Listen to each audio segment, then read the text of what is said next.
Francisco, usted fue una de las voces más importantes en un periodo de muchísima soledad en el mundo y de muchísimo miedo como fue la pandemia.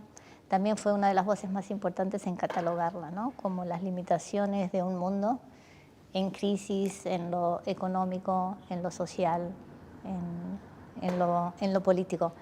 Y en ese momento es una frase muy interesante que dice: nunca se sale de igual manera de una crisis. ¿Se sale igual o se sale peor? ¿Usted cómo cree que estamos saliendo, hacia dónde nos dirigimos? No me está gustando. En algunos sectores se ha crecido, pero en general no me gusta porque se vuelve selectiva. Fíjate, el solo hecho que África no tenga las vacunas o tenga una mínima dosis quiere decir que la salvación de la enfermedad también fue dosificada por otros intereses, ¿no? Indica algo que no funcionó. ¿Por qué digo esto? Que nunca se sale igual. Porque la crisis te cambia, necesariamente te cambia. Más aún, son momentos de la vida donde uno da el paso adelante. Está la crisis de la adolescencia, la crisis de la mayoría. O sea, en la vida la crisis de los 40, ¿no? Y la vida te va marcando etapas con crisis. La crisis te pone en movimiento, te hace bailar, ¿no? Y uno tiene que de alguna manera saber asumir una crisis. Si vos no la sabés asumir, necesariamente la transformás en conflicto. Y el conflicto es cerrado. El conflicto busca la solución adentro de sí mismo y se destruye a sí mismo, ¿no? En cambio, la crisis es necesariamente abierta, te hace crecer. O sea, una de las cosas más serias en la vida es saber vivir una crisis, vivirla bien, no con amargura. Bueno, ¿cómo la vivimos la crisis? Cada uno la vivió como pudo. Hubo héroes en esta crisis. Puedo hablar de lo que acá tenía más cercano, médicos, enfermeros, enfermeras, curas, monjas, laicos, laicas, que realmente dieron la vida. Algunos murieron. ¿Cuántos médicos murieron? Creo que en Italia murieron unos 60, 60 y algo, ¿no? Dar la vida por los demás es una de las cosas que apareció en esta crisis, ¿no? Los curas también se portaron bien, en general, la mayoría, ¿no? Porque estaban las iglesias cerradas, pero llamaban por teléfono a la gente, incluso curas jóvenes que iban a golpear puerto a los viejitos, ¿quién necesita al mercado? Y le hacían las compras, ¿no? O sea, la crisis te obliga a solidarizarte, porque están todos en crisis, ¿no? Y de ahí se crece. También uno pensaba que la pandemia había sido un límite para muchísimas cosas, ¿no? Un mundo desigual, una crisis ecológica, un individualismo enorme, la crisis de los propios sistemas políticos y de representación. Y uno pensaba, bueno, la crisis va a servir para replantearse una serie de cosas, y lo que uno ve es un poco los factores de poder intentando reproducir las mismas condiciones antes de la crisis. ¿Cómo se puede construir fraternidad hoy en un mundo tan polarizado, tan desigual, con tantos discursos de odio y con el descarte, ¿no? Así como digo que de la crisis no se sale igual, sale mejor o peor, también digo de la crisis no se sale solo. O salimos todos o no sale ninguno. Y la pretensión de salir de la crisis de un solo grupo, por ahí te da una salvación, pero es una salvación parcial, económica o política o de cierto sector de poder, pero no se sale totalmente. Quedas aprisionado por la opción de poder que hiciste, ¿no? Transformaste en un negocio, por ejemplo, o culturalmente te fortaleciste más, ¿no? En el momento de la crisis, usar la crisis para el propio provecho. Y eso es salir mal de la crisis y salir solo. Pero de la crisis no se sale solo. De la crisis se sale arriesgando, tirando la mano del otro, ¿no? Si vos no le tomás la mano al otro, no podés salir. Entonces ahí está lo social de la crisis, de salir de una crisis. Y esta es una crisis de civilización, ¿no? También la naturaleza está en crisis. Yo recuerdo, hace unos años recibí a los jefes de gobierno, había algún jefe de Estado de los países de la Polinesia. Y algunos decían, recuerdo uno que decía, nuestro país está pensando comprar tierras en Samoa porque dentro de 25 años quizás no existamos más, porque está creciendo el mar, ¿no? Nosotros a veces no damos cuenta, pero hay un dicho español que nos tiene que hacer pensar, Dios perdona siempre, se lo digo, queden tranquilos que Dios perdona siempre. Nosotros los hombres perdonamos de vez en cuando, la naturaleza no perdona más, nunca, no perdona nunca, se la cobra. O sea, vos utilizás la naturaleza y te viene encima, ¿no? Un mundo recalentado que también nos saca de la construcción de una sociedad justa, fraterna, ¿no? O sea, está la crisis, la pandemia, el COVID famoso. Cuando yo estudiaba, los virus corona, a lo más que te producían era un resfrío.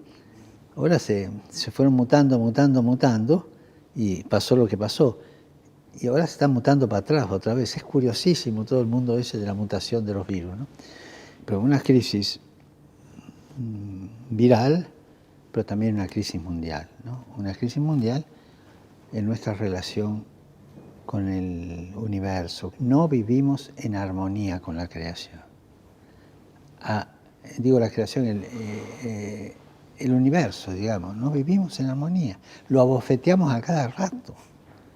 Lo abofeteamos mal, usamos mal nuestras fuerzas. Y hay gente que no cabe, no se imagina el peligro que hoy vive la humanidad con este recalentamiento, no solo el recalentamiento, todo el manoseo de la naturaleza, ¿no?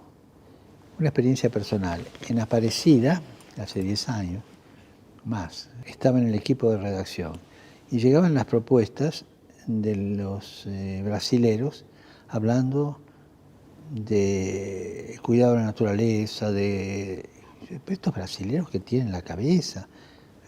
Yo hace 15 años, por poner una fecha cerrada, yo no entendía nada de esto. Y me fui despertando de a poco, de a poco, de a poco. Y ahí me vino la inquietud de escribir algo. Y cuando viajé a Estrasburgo, el presidente Hollande mandó a la ministra del Ambiente a recibirme al aeropuerto. Yo iba a hablar a la Unión Europea, que era Ségolène Royal en aquel tiempo. Y ella en un momento me dijo, ¿es verdad que usted está escribiendo algo sobre el ambiente? Y le digo, sí, por favor, publíquelo antes de la conferencia de París. Entonces ahí llegué, me volví a reunir con los científicos, me dieron un borrador, después con los teólogos, otro borrador, y así salió el Laudato Si. Pero era una exigencia de crear la conciencia de que estamos abofeteando a la naturaleza, y se la va a cobrar, se la está cobrando, ¿no? En Laudato Si, usted da un paso que muchas veces se hablaba solo de ecología separado de las condiciones de desarrollo y separado de las condiciones sociales. El desafío de la humanidad hoy, tal como se lo plantea, es sentar este desarrollo sobre nuevas bases. ¿Cuáles serían en términos económicos, en términos sociales, en términos políticos también? Hablando de una crisis de civilización y una tierra que además dice, no hay más. Está todo unido, es armónico, ¿no? Si vos no podés pensar a la persona humana sin la naturaleza, y no podés pensar a la naturaleza sin la persona humana. O sea, aquel pasaje del Génesis, ¿no? Crezcan y se multipliquen y dominen la tierra. Dominar en el lenguaje es, entren en armonía con la tierra para hacerla fructificar, ¿no? Nosotros tenemos esa vocación. Los hombres y las mujeres tenemos esa vocación de entrar en armonía con la tierra para hacerla crecer, cuidar la casa común. Hay una expresión de los aborígenes del Amazonas que me encanta, ¿no? El vivir bien. Ellos tienen esa filosofía del vivir bien, que no es el pasarla bien nuestro porteño, ni la dolce vita italiana, no. Es vivir en armonía con la naturaleza. Y los aborígenes en general de la Amazonia tienen eso, ¿no? Y tienen toda una filosofía, una poesía Bueno, acá hace falta una opción interior de las personas, de las civilizaciones y de los países, ¿eh? Una conversión, diríamos así. Cuando a mí me decían, Laudato Si es una linda encíclica ambiental, digo, no, es una encíclica social, porque no podemos separar la sociedad, lo social, con lo ambiental. La vida de los hombres y las mujeres se desarrolla dentro de un ambiente ambiental. Me viene un dicho español, el que escupe al cielo en la cara se le cae, ¿no? Si vos escupís para arriba, bueno, el maltrato de la naturaleza es un poco esto, ¿no? Claro. Se revierte sobre nosotros, se revierte. La naturaleza se la cobra, vuelvo a repetir, no perdona nunca. Pero no porque sea vengativa, sino que ponemos nosotros en marcha procesos de degeneración que ya no están en armonía con nuestro ser, ¿no? Hace unos años yo quedé helado cuando vi la foto de un barco grande que venía de un puerto, creo, de Ucrania o de Rusia, pasar el Polo Norte por primera vez. El Polo Norte navegable, ¿qué quiere decir? Que los hielos se están destruyendo, que los hielos se están disolviendo. ¿Y qué quiere decir? Calentamiento. ¿Qué quiere decir? Fin del universo. Cuando vos ves esas cosas, tenemos que frenarnos. Y son los jóvenes los que más perciben esto. Nosotros los grandes estamos mal acostumbrados, y bueno, no es para tanto, o simplemente no entendemos. Usted hablaba de los jóvenes, y es cierto que los jóvenes hoy parecen tener mayor conciencia ecológica. Sin embargo, a veces uno tiene la sensación que hay conciencias segmentadas, ¿no? Al mismo tiempo que se preocupan por el medio ambiente. En las elecciones de Francia, la abstención de los jóvenes fue enorme y uno lo ve en casi todos los procesos políticos. ¿Qué le diría a los jóvenes en esta reconstrucción de la esperanza y sobre todo de instituciones o acciones mucho más colectivas para poder pelear, digamos, por un mundo nuevo que también incluye ecológicamente una concepción nueva? Ahí tocaste un punto difícil. Un punto bien difícil, que es el descompromiso político de los jóvenes, ¿no? Los jóvenes, ¿por qué no se comprometen en política? ¿Por qué no se la juegan ahí? Y en parte porque están como desanimados. Han visto, no digo todos, por Dios, pero situaciones de arreglos mafiosos, de corrupción, ¿no es cierto? Y cuando un país, los jóvenes de un país ven que se juega, como dicen, se vende hasta la madre, con tal de hacer un negocio, entonces la cultura política baja. Y los jóvenes en ese aspecto no quieren meterse en política, ¿no? Y sin embargo tienen que meterse en política, los necesitamos, porque son ellos los que tienen que plantear a las políticas universales la salvación. ¿Y por qué la salvación? Porque si no cambiamos de actitud con el ambiente, ¿no?, nos vamos todos al pozo. En diciembre tuvimos acá un encuentro muy serio de varios días, científico, teológico, sobre esta situación ambiental. Y el jefe de la Academia de Ciencias, o sea, en Italia es de muy alto valor, dijo, si esto no cambia, mi nieta, que nació ayer, va a tener que vivir dentro de 30 años en un mundo inhabitable. Porque esto va con progresión geométrica, ¿eh? Entonces, a los jóvenes les digo, por favor, no solo la protesta, que está bien, también busquen la manera de hacerse cargo ustedes de los procesos y ayudar a sobrevivir, ¿no? Y parte de esta frustración de los jóvenes también tiene que ver con los discursos del odio o con las opciones políticas más extremas. El proceso de un país, el proceso de desarrollo social, económico, político, necesita de continua revaloración y de continuo choque con los otros. El mundo político es ese choque de ideas, ese choque de posiciones que nos purifica y nos hace ir juntos adelante. Por eso los jóvenes tienen que meterse en política.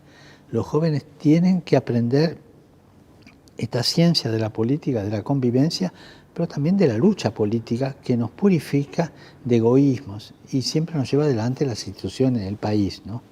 Es importante ayudar a los jóvenes al compromiso sociopolítico, es importante. Y ayudarlos también a que no le vendan un buzón, ¿no? Aunque hoy día realmente yo veo que la juventud está más avivada que antes, ¿no? En mi tiempo nos vendían el correo central, no un buzón, ¿no? Hoy día están más despiertos, más vivos, y yo confío mucho en la juventud hoy día. Sí, pero qué sé yo, me dice por ahí un cura, no vienen a misa, dejarlos crecer, ayudarlos a crecer, acompañarlos. Tienen ideales, buscar sus ideales, acompañarlos. Después Dios le hablará a cada uno, pero dejarlos crecer, no los aprisiones, no, pero que crezcan, que sean protagonistas de la historia. Si los jóvenes no son los protagonistas de la historia, estamos fritos, porque son el futuro y son el presente. Y sobre esto me quiero permitir una cosa que a mí me gusta repetir, ¿no? El diálogo de los jóvenes con los viejos. Tenemos que reinstaurarlo. Los jóvenes necesitan dialogar con sus raíces y los viejos necesitan darse cuenta que dejan herencia. Más aún, esto es más importante que el diálogo con los padres. Es un diálogo de generación más allá. O sea, el joven cuando se encuentra con el abuelo o con la abuela recibe savia, recibe cosas y se las lleva adelante. Y el viejo cuando se encuentra con el nieto o la nieta tiene esperanza. No se puede vivir sin el recurso a las raíces. Bernardes tiene una cosa muy linda, un verso, no sé de qué poema. Todo lo que el árbol tiene de florido le viene de aquello que tiene soterrado. No dice, las flores vienen de allá abajo, no, las flores están arriba, pero le viene. Ese diálogo de arriba a abajo, de tomar de las raíces y llevar adelante, es el verdadero sentido de la tradición. Me impresionó mucho una frase de Gustav Mahler, músico, artista, dice, la tradición es la garantía del futuro, no una pieza de museo. Y a veces pensamos en la tradición como algo que no va. No, es aquello que te da vida, siempre y cuando lo hagas crecer. En cambio, lo que está muy de moda como trampa no es este movimiento bueno de abajo para arriba para crecer, sino en italiano yo lo llamo el indietrismo, o sea, el ir hacia atrás, ¿no? Y eso sí es un conservadorismo malsano, venenoso, porque siempre se hizo así. Yo no me juego por un paso adelante.